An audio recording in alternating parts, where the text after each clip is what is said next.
Everybody, welcome. It's Scarlet Pete's Self-Sufficiency. Do you remember that grow tunnel thing I did earlier on in the year? Well, this is how it's worked out. So today what I thought I'd do is show you how to take a tomato and how I preserve it and make it into some amazing tomato puree. So what I do is use a dehydrator and powder it all up, and I have as much tomato puree as I want. So join me as I show you how I quickly do it. Let's pick a few tomatoes. Aren't they beautiful? And there's plenty more to come. We'll be doing something with green tomatoes soon. Green tomato chutney. But let's get on picking these red ones. Earlier this year I decided I was going to be completely self-sufficient in tomato puree, because it's one of the most heavily sprayed crops out there, tomatoes.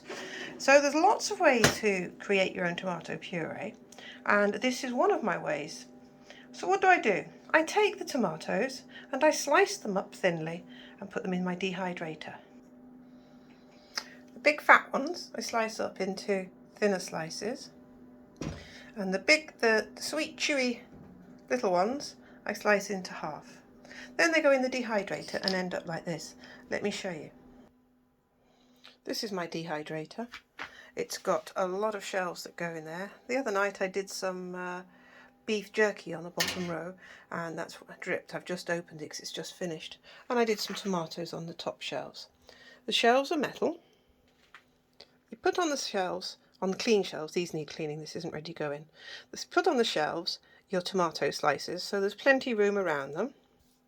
I popped them in for a day on 65 degrees Celsius. I think that might have been a bit hot, but it seemed to work out fine. And then what we do, now we've got these lovely snappable dry tomatoes, what we're going to do is put them into my blender cup. These are the small plum ones, the little ones. They have to be snappable dry, so when you break them, they're brittle enough when you bend them to break, not bend. But if they're slightly bendy, I believe you could also put them in oil and make a really nice yummy thing then. But this is what we're doing today, tomato powder. Right, it's full to the top. Let's see how much that whizzes down into a powder. What I'm going to do now, I'm using a bullet blender, a little one, as you can see, it's not huge. A bullet blender to whiz that up into a powder. Let's have a go.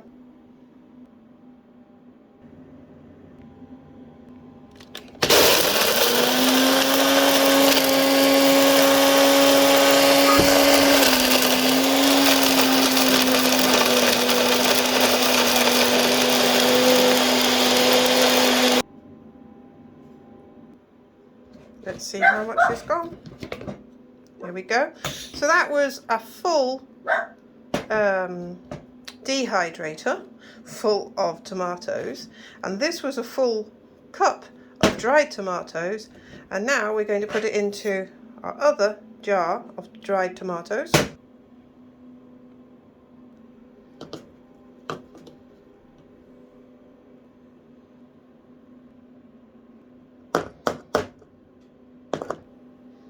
And there you can see we've got nearly half a jar, and all I would use that for now is bologneses, and anytime I need a tomato puree I'd take a good tablespoon or a teaspoon depending on how strong you want it to be, because it's very concentrated. It's pure tomato puree. Mix that with some water and you've got paste for tomatoes for pizza bases, spaghetti bolognese, whatever your stew needs a tomato puree. And look how many tomatoes must be in that, how many kilos to make that dehydrated small amount. All that goodness is in them. The benefits of dehydrating, well, it's not cooked at a very high temperature, so we've still got some of the raw goodness in there, and it's not been boiled and canned, so we've not lost.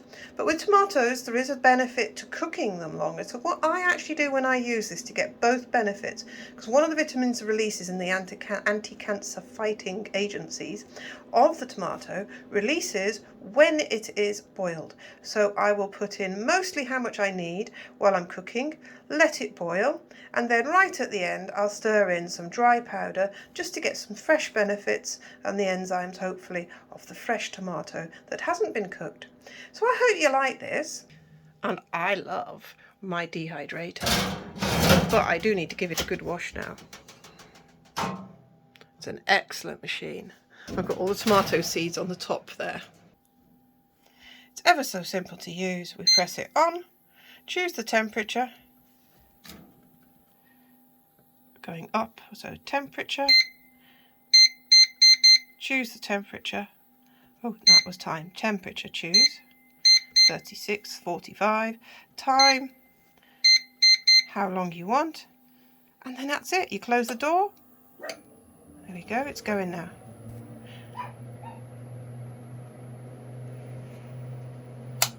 I've got my dehydrator in an outdoor space because it makes a bit of noise, it creates a bit of heat, and I don't want to hear that all night. But where you can have it wherever you want. Dehydrators come in all sorts of shapes of sizes. This one is a professional one, a catering dehydrator. I will show you a homemade version one of the days soon. I'll show you my simple plastic bought one that's for a household, and I'll go into more detail about my amazing professional catering dehydrator soon. If you'd like a video on that and the options between the three of them, what's better, what's worse, let me know in the comments and I'll give you a demonstration on them all. But for now I better go and do the washing up. Maybe eat a piece of my lovely beef jerky from the other day while I wash up. It's really yummy. And I'll just tidy up and put this away now. So thanks for ever so much for watching. I hope you found that helpful. The reason I do a lot of dehydrated powder is because it doesn't take electricity to store. So when your freezer's out or you haven't got much money to be spending on gas and things, you can always dehydrate and you don't even have to use electricity. You can use the sun, but that's for another video. See you very soon, my lovelies. Thanks for watching. Love me, like, subscribe, and give me a comment so I know you're there. That's it, my lovelies. Love you loads. Bye-bye.